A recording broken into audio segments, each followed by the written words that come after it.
students, hope you all are doing good. So in this series of quick revision videos, I am going to cover all the important topics from all the chapters. So starting with the very first chapter, that is the reproduction in flowering plant. So our today's topic is the megasporogenesis. And I also want to tell you one very important thing, that at the last of this session, I also want to discuss the previous year questions related to this particular topic. So let's quickly start the topic, that is the megasporogenesis. Basically बच्चों, mega word जो है वो हम female system के लिए use करते हैं अगर हम रिप्रोडक्शन पढ़ रहे हैं प्लांट्स के केस में. तो मेगा का मतलब होता है फीमेल और जेनेसिस का मतलब होता है formation. So the process of formation of megaspore, उसको बोला जाता है आपका मेगास्पोरोजेनेसिस.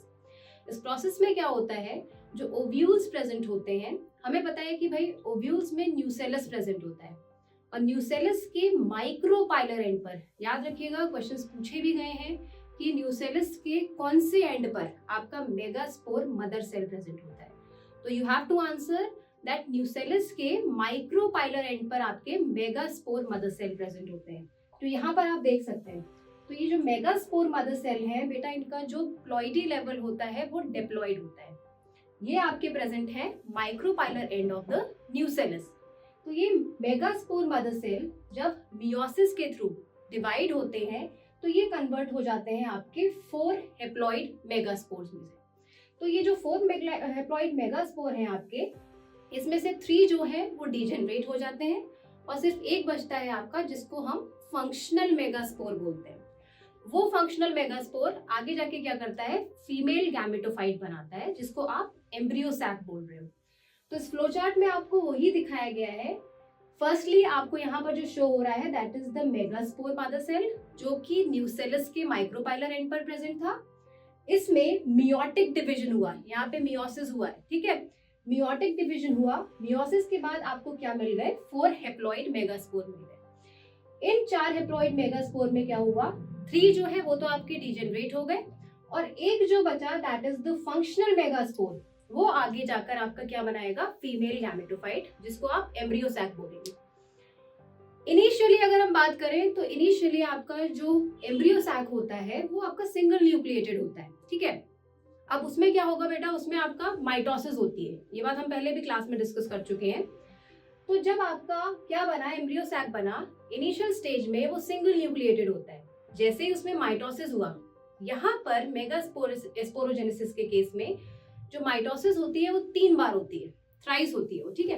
तो जब पहली माइटोसिस होगी उसके बाद क्या होगा, after the first mitosis division, यहाँ पर क्या होंगे आपके 2 न्यूक्लिएटेड स्ट्रक्चर बनेगा, followed by the second mitotic division, आपका 4 न्यूक्लिएटेड स्ट्रक्चर बना.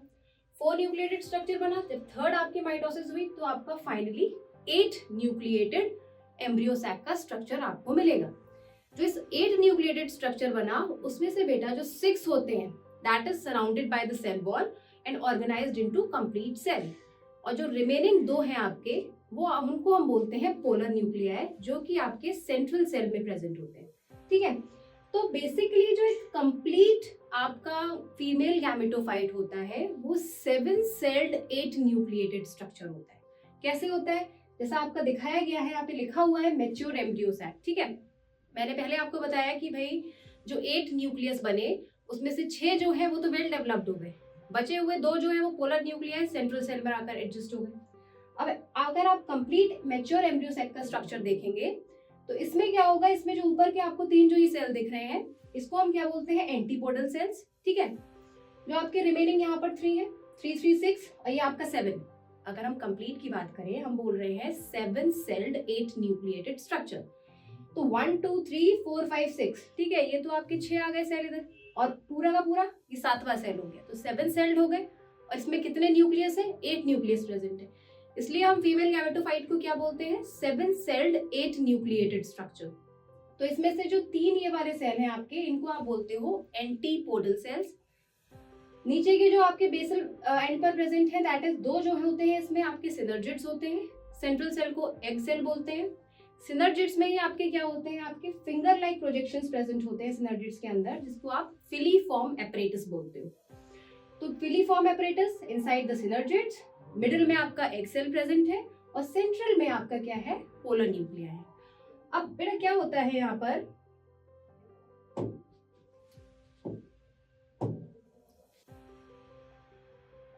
तो अगर हम कंप्लीट मेच्योर एम्ब्रियो साइक का स्ट्रक्चर देखेंगे तो इसमें क्या होगा बेटा, जो ये 3 सेल हैं इनको हम क्या बोलते हैं, एंटीपोडल सेल्स। ठीक है, अब ये जो आपके इस एंड पर प्रेजेंट है उनको क्या बोलोगे, तो 2 सेल जो है ये होते हैं आपके सिनर्जिड्स। सेंट्रल जो में प्रेजेंट है इसको आप क्या बोलते हो, एक्सेल, इसको आप पोलर न्यूक्लियाई। ठीक है, अब ये जो पोलर न्यूक्लियाई है, अगर हम सिर्फ ये ग्रीन पोर्शन आप देखेंगे, it contain the maximum of cytoplasm, मतलब सबसे ज्यादा अगर आप साइटोप्लाज्मिक कंटेंट की बात करेंगे तो वो सबसे ज्यादा आपका पोलर न्यूक्लियाई कंटेन कर रहा है। तो अगर हम सारे सेल्स में से ये पूछें कि सबसे ज्यादा साइटोप्लाज्मिक कंटेंट कौन से पर्टिकुलर सेल पर प्रेजेंट है, तो आप क्या बोलोगे कि भाई पोलर न्यूक्लियाई के पास आपका जो सेंट्रल सेल है, बेसिकली पोलर न्यूक्लियाई कहाँ प्रेजेंट है, आपके सेंट्रल सेल में, तो central cell contain maximum of the cytoplasm. तो कंप्लीट मैच्योर एम्ब्रियो सेक के स्ट्रक्चर में यहाँ पर क्या होता है, एंटीपोडल सेल्स आपके अपर साइड, नीचे आपके क्या प्रेजेंट होते हैं, 2 सिनर्जिड्स। सिनर्जिड्स में ही आपके फिंगर लाइक प्रोजेक्शंस होते हैं जिनको आप क्या बोलते हो, फिलीफॉर्म एपरेटस। फिलीफॉर्म एपरेटस, ठीक है। तो कंप्लीट अगर मैच्योर एम्ब्रियो सैक की बात करें तो आपका ये 7 सेल्ड 8 न्यूक्लिएटेड स्ट्रक्चर दिखता है। नाउ ये इसके बाद हम जो डिस्कस करेंगे that is all the previous year questions जो आपके नीट में पूछे जा चुके हैं। तो starting with the very first topic, अब यहाँ पर सबसे पहला क्वेश्चन जो है आपका पूछा गया है, an angiospermic plant is having 24 chromosomes in its leaf cell. ठीक है, आपसे पूछा गया है find out the number of chromosome present in synergids. वही बात आ गई आपकी यहाँ पे, pollen grain, nucellus and endosperm, number of chromosome आपके इसमें पूछे गए। ठीक है, देखिए अब क्या है यहाँ पर, अगर हम प्लांट की बात करेंगे, plant cell is having 24 chromosome. ठीक है, its leaf cell, leaf cell में 24 क्रोमोसोम प्रेजेंट है। तो लीफ सेल का जो प्लॉइडी लेवल होगा वो क्या होगा आपका, डिप्लॉइड। तो लीफ सेल क्या है, डिप्लॉइड है, 2n है। ठीक है, ये दिया हुआ है आपका क्वेश्चन में, दैट इज 24। तो इससे आप आसानी से कैलकुलेट कर लेंगे n। n आप कैसे निकालोगे, n इज इक्वल टू 24/2। तो n इज इक्वल टू आपका क्या आ गया, 12। ठीक है, 12 आपका आ गया। अब आपसे पूछा गया है find out the number of chromosome present in synergids. तो बेटा सिनर्जिड्स जो होते हैं, सिनर्जिड्स आपके कहाँ है, सेल में प्रेजेंट है। एक मैच्योर एम्ब्रियो सेक का स्ट्रक्चर हम देख चुके हैं, अपर एंटीपोडल, सिनर्जिड्स, एग। सिनर्जिड्स में ही आपके क्या होते हैं, फिलीफॉर्म एपरेटस, और सेंट्रल में आपका पोलर न्यूक्लियाई। तो सिनर्जिड्स जो होते हैं उनका प्लॉइडी लेवल क्या होता है, haploid, they are basically haploid. N हो गया, एन नंबर। पोलन ग्रेन्स भी आपके क्या होते हैं, हेप्लॉइड होते हैं। न्यूसेलस आपका डिप्लॉइड होगा, और एंडोस्पर्म आपका क्या होता है, ट्रेप्लॉइड। इससे पता लग गया, हेप्लॉइड आपको प्लॉइडी लेवल सबका पता लग गया, सिनर्जिड्स का भी, पोलन ग्रेन्स का भी, न्यूसेलस का भी, और एंडोस्पर्म का भी। तो चलिए देखते हैं क्या रहेगा इसका आंसर। सिनर्जिड्स n, तो n इज इक्वल टू 12 हम पहले ही कैलकुलेट कर चुके हैं। पोलन ग्रेन की बात करें, पोलन ग्रेन का भी हेप्लॉइड होता है, n is equal to 12। Nucellus आपका डिप्लॉइड है। ठीक है, तो डिप्लॉइड है इसका मतलब आपका 2 है, 2 into 12 that is 24। Okay, and finally आपको एंडोस्पर्म पूछा गया है, और एंडोस्पर्म क्या होता है आपका, ट्रिप्लॉइड होता है। तो एंडोस्पर्म ट्रिप्लॉइड 3n। ठीक है, तो 3 इंटू 12 दैट इज 36। तो आपका आंसर क्या होगा, 12, 12, 24, 36। तो इन सारे के सारे ऑप्शंस में आपका जो आंसर होगा दैट इज द सी। तो सी आपका करेक्ट आंसर होगा। इस तरीके से आप इसको कैलकुलेट करेंगे। ठीक है, next question, the largest cell of the mature embryo sac is. वही क्वेश्चन आ गया जो मैंने आपसे प्रीवियसली बोला था, अभी लार्जेस्ट सेल बेटा पूछा गया है। ठीक है, 7 सेल्ड 8 न्यूक्लिएटेड स्ट्रक्चर में सबसे ज्यादा स्पेस कौन ऑक्यूपाई कर रहा है, antipodal cells, synergids, central cell और एग सेल। पता है आपको, फिर से एक बार रिवाइज कर लीजिए। एम्ब्रियो सैक का स्ट्रक्चर था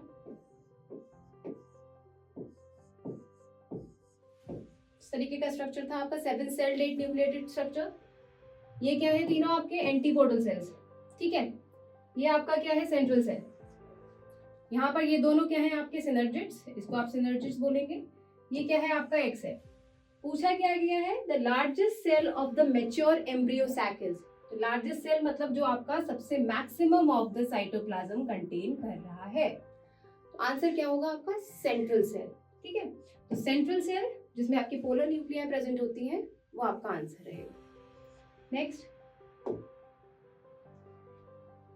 the number of nuclei in a mature embryo sac are.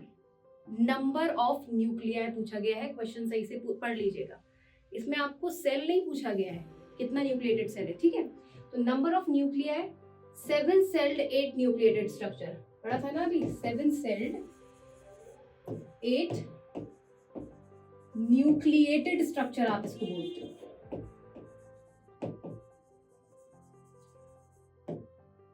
The number of nuclei, ठीक है, in a mature embryo sac are. तो यहाँ पे क्या आ जाएगा आंसर, 8 न्यूक्लिएटेड स्ट्रक्चर, ठीक है। Next, the ploidy level of nucellus and female gametophyte. Ploidy level पूछा गया है, न्यूसेलस का क्या होता है और फीमेल गैमेटोफाइट। तो गैमीट्स जो होती है बेटा हमेशा आपकी हेप्लॉइड होती हैं। तो पूछा गया है the ploidy level of nucellus and female gametophyte. तो न्यूसेलस का प्लॉइडी लेवल क्या होता है, 2n, एंड फीमेल गैमेटोफाइट का क्या होता है आपका, n। तो answer will be C, 2n and n, okay. Next,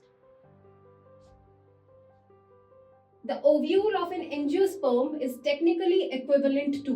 पूछा गया है जो एंजियोस्पर्मिक ओव्यूल है वो किसके इक्विवेलेंट है। तो क्या है इसका आंसर, द मेगास्पोरेंजियम। आपको ऑप्शंस दिए हुए हैं, मेगास्पोरोफिल, मेगास्पोर मदर सेल और मेगास्पोर्स। क्या होगा इसका आंसर, द मेगास्पोरेंजियम। ये हम पहले ही डिस्कस कर चुके हैं क्लास में, ठीक है। तो मेगास्पोरेंजियम आपका इक्विवेलेंट है। Thank you, have a nice day.